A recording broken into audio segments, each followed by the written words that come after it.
নেত্রকোনা শহরের বড় বাজারে ভয়াবহ অগ্নিকাণ্ডে অন্তত ৬টি দোকান ও ৩টি বসতবাড়ি পুড়ে গেছে।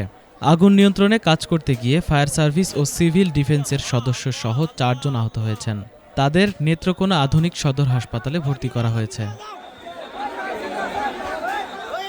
জেলা প্রশাসক খন্দকার মুশফিকুর রহমান জানান, শুক্রবার রাত ৯:৩০টার দিকে বড়বাজার এলাকায় আগুনের সূত্রপাত হয়। খবর পেয়ে ফায়ার সার্ভিসের ১০টি ইউনিট ঘটনাস্থলে পৌঁছে আগুন নিয়ন্ত্রণে কাজ শুরু করে। প্রায় ২ ঘন্টার চেষ্টায় আগুন নিয়ন্ত্রণে আসে। ফায়ার সার্ভিস সূত্রে জানা গেছে, আহতদের মধ্যে নেত্রকোনা ফায়ার সার্ভিসের স্টেশন অফিসার খানে আলম খান রয়েছেন। আহত ৪ জনেরই হাসপাতালে চিকিৎসা চলছে।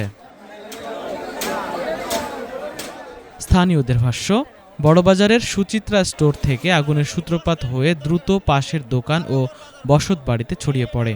অগ্নিকাণ্ডে Suchitra store, Urti store, Majumdar electronics, জুতার ও সিরামিক্সের দোকান সহ মোট ৬টি দোকান এবং প্রান্ত সাহা, শুভ সাহা ও লিটন চৌধুরীর ৩টি আধা পাকা টিনশেড বসতবাড়ি পুড়ে যায়।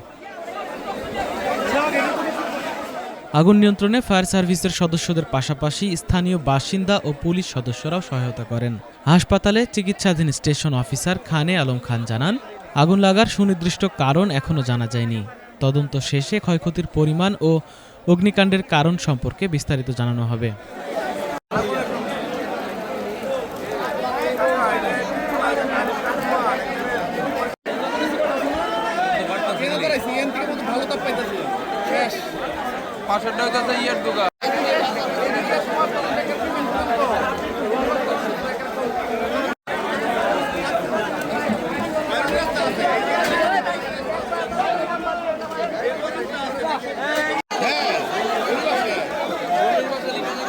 শেষে